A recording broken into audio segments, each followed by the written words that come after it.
ليه بنسمي صيام الميلاد بصوم المستحيلات؟ ده بيرجع لثلاث أسباب.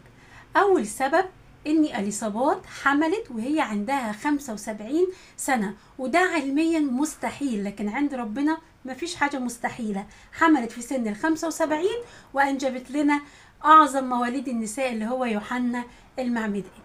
تاني معجزة وهي عذراء تحبل وتلد دون تدخل بشري. وثالث معجزة، ودي بالمناسبة متسجلة في التاريخ، وهي معجزة نقل جبل المقطم، وده اتنجل على ايد القديس العظيم سمعان الخراس وفي عهد المعز لدين الله الفاطمي، وكان البطرك في الفترة دي هو الأنبا إبراهام السورياني، البطرك رقم 62.